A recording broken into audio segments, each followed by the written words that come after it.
পাকিস্তানে একজন ডক্টর ছিল, ডক্টর সাঈদ। তিনি ক্যান্সারের উপরে নতুন গবেষণা করেছে।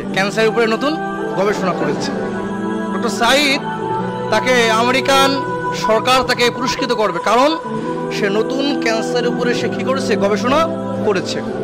ডক্টর সাঈদ পাকিস্তান থেকে তিনি তার বিমান যখন উড্ডয়ন হলো, কিছু দূর পরে বিমান যাওয়ার পরে বিমানের যান্ত্রিক সমস্যা দেখা দিয়েছে।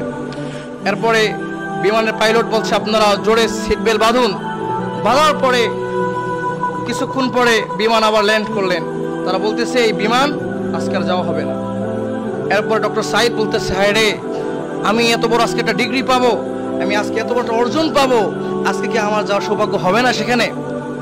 পরে ইমিগ্রেশন অফিসার বলতেছে যে ভাই, আর 2-1 ঘন্টা পথ পাড়ি দিলে আপনার সেই পথে আপনি যেতে পারবেন, তাহলে আপনি একটা প্রাইভেট কার নিয়ে আপনি ছুটে চলে যান। এরপরে সে একটি প্রাইভেট কার তিনি ভাড়া করে। তিনি মনে মনে ভাবতেছেন যে আমার পুরস্কার তো অনেক বড় পুরস্কার, কারণ পৃথিবীর ভিতরে আমি ক্যান্সারের উপরে নতুন গবেষণা করেছি, তো আমার এটা কোনো কিছুই না। আমি একটা প্রাইভেট কার সে ভাড়া করছে। প্রাইভেট কার ভাড়া করার পরে সে 1-2 ঘন্টা যাওয়ার পরে আকাশে মেঘাচ্ছন্ন হয়ে গেছে, কালো হয়ে গেছে মেঘ।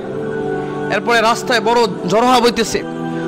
বলার পরে এরপর ড্রাইভার বলতেছে স্যার, আমরা বেশি দূর আমরা যেতে পারবো না, কারণ আমাদের সামনে অনেক ভয়াবহ ঝড় হচ্ছে। এরপরে ডক্টর সাঈদ বলছে তাহলে তোমার গাড়িটা তুমি এখানে ব্রেক করো। ব্রেক করার পরে তিনি দেখতেছে একটি কুঁড়ের ঘর। এই ঘরের ভিতরে তিনি গিয়েছেন। যাওয়ার পরে দেখতেছে ঘরের ভিতরে কেউ থাকে না, শুধু একজন বুড়িমা আছে। কে আছে? একজন বুড়িমা আছে। এই বুড়িমা ঘরের ভিতরে ডক্টর সাঈদ যখন ঢোকার পরে বলতেছে বুড়িমা, আমি তো অনেক দূরে যাব, আমাদের গাড়ি নষ্ট হয়ে গিয়েছে, আমাদের প্লেন নষ্ট হয়ে গিয়েছে, আমি আজকে অনেক দূরে যাব, আপনার ঘরে আমাকে একটু স্থান দেন। তো বুড়িমা বলেন আসেন। আসার পরে বুড়িমা তাকে আপ্যায়ন করাইতেছেন।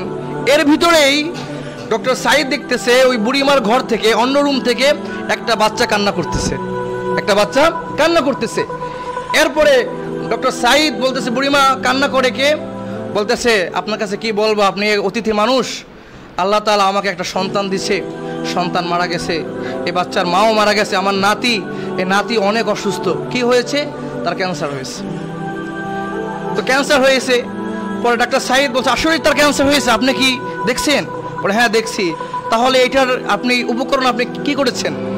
তো বুড়িমা বলতেছে যে আমার নাতির জন্য আমি অনেক ডাক্তারের কাছে গিয়েছি, তারা বলছে যে পাকিস্তানে বর্তমানে একজন ডাক্তার আছে, ওই ডাক্তারই এই ক্যান্সারের রোগ তিনি নিরাময় করতে পারে। সুবহানাল্লাহ ওয়া বিহামদিহি। এরপরে বলছে আপনি এর জন্য কি করছেন? তো বুড়িমা বলতেছে যে হে ভাই, আমি দৈনিক নামাজে আমার নাতির জন্য আমি দোয়া করছি, যাতে করে আমার নাতি সুস্থ হয়ে যায়।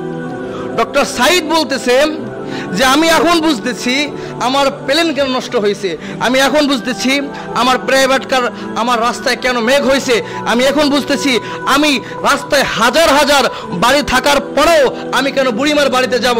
আমি এখন বুঝতেছি যে আল্লাহ রাব্বুল আলামিন তাকে পাকিস্তান যেতে হয় নাই, তার দোয়ার মাধ্যমে পাকিস্তান থেকে আল্লাহ তাআলা আমাকে তার ঘরে নিয়ে আসছেন। সুবহানাল্লাহ। তাহলে দোয়া কবুল হয় কি হয় না? তাহলে আমরা দোয়া করব, ঠিক আছে না? দোয়া করব, ইস্তেগফারের মাধ্যমে দোয়া কবুল হয়। এজন্য আল্লাহ রাব্বুল আলামিন আমাদের সবাইকে বেশি বেশি দোয়া করার তৌফিক দান করুন।